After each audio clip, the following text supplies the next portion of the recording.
এই মনস্থ চিন্তা কইরা এই বৃদ্ধ লোক মরা ঘোড়ার পাশে আমার ভাইয়েরা দাঁড়ায় রইছে।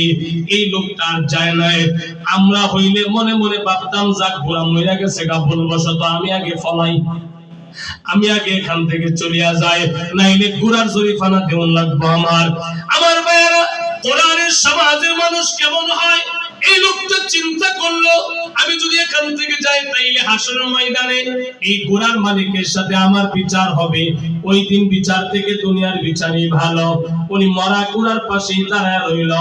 এই দিকটা যখন সন্ধ্যা হয়ে যায়, ঘোড়ার মালিক যে ঘুমাইছে, যুবক মানুষ ঘুম ভাঙার কারণে আমার ভাইয়েরা ঘুম থেকে উঠলেন, ঘুম ভাঙলো, তাকায়া দেখলেন যে খেজুর গাছের মধ্যে তিনি ঘুমানোর আগে ঘোড়াটা বেঁধে রাখছিলেন, এখন আর ওই জায়গায় ঘোড়া নাই।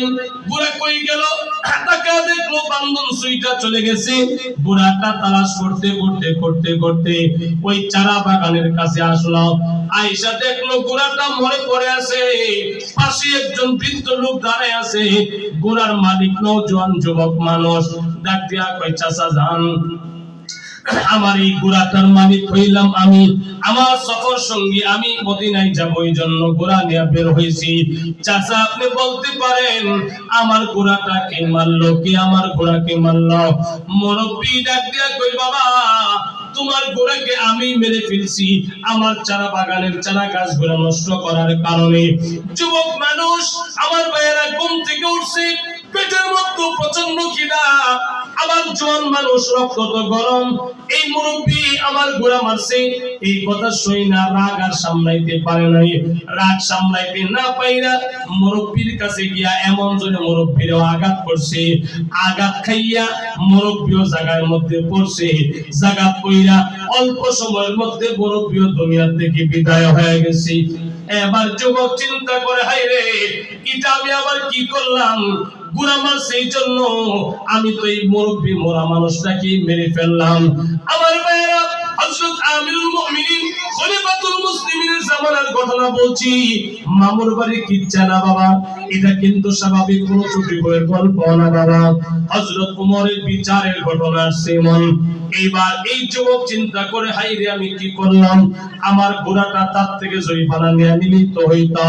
আমিও তো একটা রাগের মাথায় ঘুষি দিয়ে দিছি, এই এক ঘুষি খায়া বুড়া মানুষ বার্ধক্য উপনীত, তার শরীরে শক্তিও কম। এই মানুষ যে আমার ঘুষির ওজন ওয়াজ যে সহ্য করতে পারবে না, আমিও তো বুঝলাম না। জোয়ান মানুষ ঘুষি দিলাম, এবার তো বুড়াও মারা গেল। আমি যে লোকটাকে মারলাম, এখন এই লোকের সন্তানের আয়েশা বাবার খনিকে বিশ্রামে। আমি যদি এখান থেকে পলায়ন করি তাইলে আমিও তো খুনের বদলা হাসরের ময়দানে আল্লাহর আদালতে কি করিয়াই দাঁড়াইতে হবে। এই চিন্তা কইরা যুবক চিন্তা করে, আমি এখান থেকে পালাবো না, আমি এই জায়গায় দাঁড়িয়ে থাকি। মুরব্বি যেহেতু মারাই গেছে, আমার ঘোড়াটাও মরে গেছে, তার সন্তানের আসলে সন্তানদের সাথে আমার বিচার হবে, অসুবিধা নাই। আমার ভাইয়েরা, এই যুবক ওই জায়গায় দাঁড়িয়ে রইছে। আল্লাহর হাবিবের জামানার মানুষ, হযরত খলিফাতুল মুসলিমিন ওমরের জামানার মানুষ, কোরআনের সমাজ গড়ার কারণে, কোরআন দ্বারা জীবন সাজানোর কারণে কেমন আমানতদারিতা সততা ছিল এদের ভিতরে। যুবক চিন্তা করেন, আমিও যদি এখান থেকে পলায়ন করি, হয়তো মুরব্বির আপনজন সন্তানেরা আমারে পাবে না, বাবার খনিকে পাবে না, হয়তো বাবার লাশটা নিয়ে দাফন করে ফেলবে। কিন্তু আল্লাহ তাআলা হাসরের ময়দানে আমাকে খুনি হিসাবে দাঁড়াইতে হবে। তাই যুবক ওই জায়গায় দাঁড়ায় রইছে। দাঁড়ায় থাকার কারণে সন্ধ্যা যখন ঘনিয়ে আসলো, এই মুরব্বির দুই সন্তান, তারাও দুইজন যুবক মানুষ, দুই যুবক বাবার সন্ধানে, বাবার খোঁজে আমার ভাইয়েরা বের হইছে। তাদের মা বলল, তোমার বাবা কি বাগানের দিকে যাইতে দেখলাম, যাও যাও বাগানের দিকে গেলে পাইবাম। দুই নওজোয়ান যুবক সন্তান, ওরা দুই ভাই মিলা বাগানের দিকে আসছে। আয়েশা তো অবাক দেখলো, বৃদ্ধ বাবার লাশটা পড়ে আছে, পাশে একটা মৃত ঘোড়া, আরেকজন নওজোয়ান যুবক দাঁড়ায় আছে। অপরিচিত যুবক, তার বাড়িও এই দেশে না, ইয়ামানে তার বাড়ি। দুই যুবক আয়েশা ডাক দিয়া কই, যুবক রে, আমার বাবার লাশ এই জায়গায় পড়ে আছে, একটা ঘোড়াও পড়ে আছে, কি ব্যাপার? আমার বাবাকে কে মারলো? যুবক এবার সত্য কথা বলেন।